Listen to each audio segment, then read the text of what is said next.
إن في خلق السماوات والأرض واختلاف الليل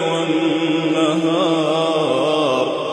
لآيات لأولي الألباب الذين يذكرون الله قياما وقعودا وعلى جنوبهم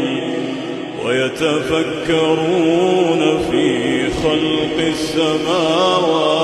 والأرض ربنا ما خلقت هذا باطلا